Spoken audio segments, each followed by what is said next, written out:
بسم الله الرحمن الرحيم الحمد لله رب العالمين والصلاة والسلام على سيد المرسلين وعلى آله وصحبه أجمعين. القاعدة العثمانية عثماني قاعدة الدرس الرابع عشر.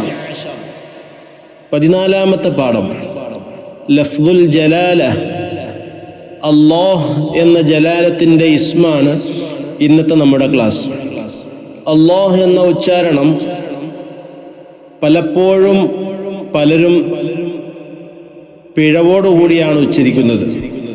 ലാം എന്ന അക്ഷരം ആണ് അല്ലാഹ് എന്ന ജലാലത്തിൻ്റെ ഇസ്മിൽ ഉള്ളത്. ലാമിൻ്റെ മഖ്റജ് നമുക്കറിയാം. നാവിൻ്റെ തലയുടെ അരുവും മേലെ മുൻപല്ലുകളുടെ ഊനും, ഇതാണ് ലാമിൻ്റെ മഖ്റജ്. നേരത്തെ നാം പഠിച്ചിട്ടുള്ളതാണ്.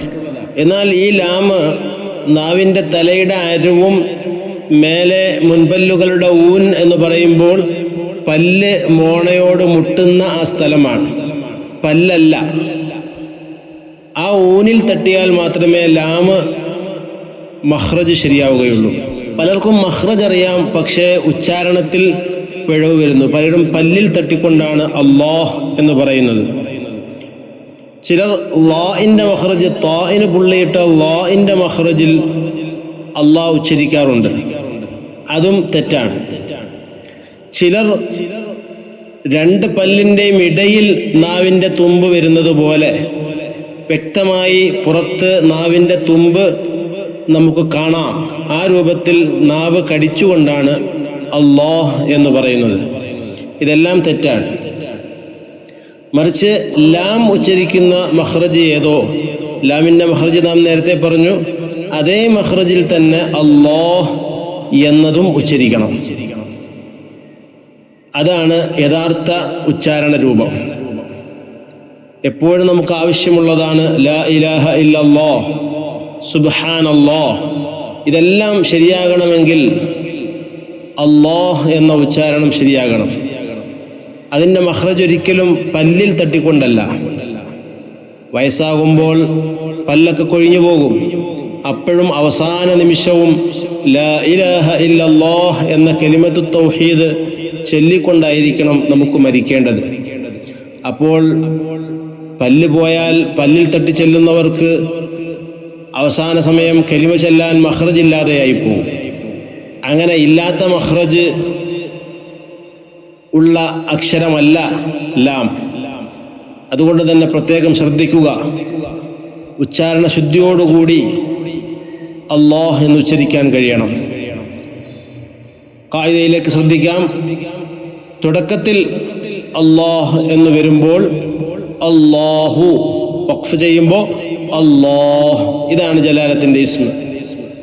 അതുപോലെ അല്ലാഹുമ്മ അപ്പോഴും കനപ്പിച്ചുകൊണ്ടാണ്, തഫ്ഖീമോടുകൂടി. അങ്ങനെയാണ് അല്ലാഹ് എന്ന് ഉച്ചരിക്കേണ്ടത്. ഇനി ചേർത്തുച്ചരിക്കുമ്പോൾ ഫിൽ വസ്ലി വഖബ്ലഹു മഫ്തൂഹ്.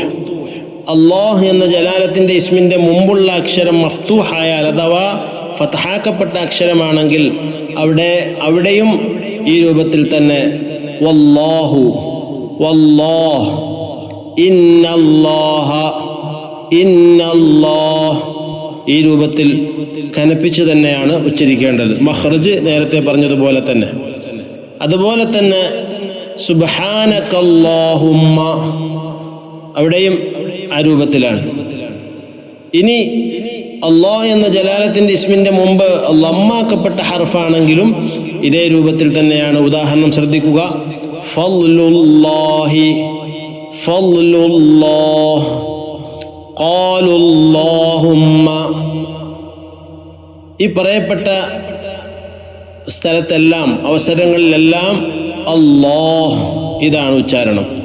അതേസമയം ഫിൽ വസ്ലി വഖബ്ലുഹു മക്സൂർ, ഇസ്മിൻ്റെ മുമ്പ്, ജലാലത്തിൻ്റെ ഇസ്മിൻ്റെ മുമ്പ് കെസ്റാക്കപ്പെട്ട ഹർഫാണെങ്കിൽ അവിടെ അല്ലാഹ് എന്ന് കനപ്പിച്ച് അല്ല, അല്പം നേർമയാക്കിയിട്ടാണ് ഉച്ചരിക്കുക. ശബ്ദോടുകൂടി തന്നെ നേർമയാക്കി. ഉദാഹരണത്തിലേക്ക് ശ്രദ്ധിക്കുക.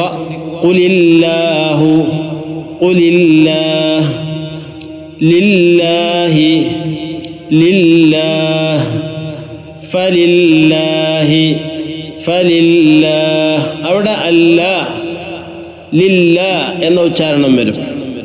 ഇത് മുമ്പ് കെസ്റാണെങ്കിലാണ്. മറ്റൊരു ഉദാഹരണം കൂടി ശ്രദ്ധിക്കുക. ഖുലില്ലാഹുമ്മ, അവിടെയും അല്ലാഹുമ്മ എന്നതിനു മുമ്പ് കെസ്റാക്കപ്പെട്ട ലാമ ഉള്ള കലിമത്തിനോട് ചേർത്തി ഉച്ചരിച്ചപ്പോൾ അവിടെയും നേർപ്പിച്ചാണ് ഉച്ചരിക്കേണ്ടത്.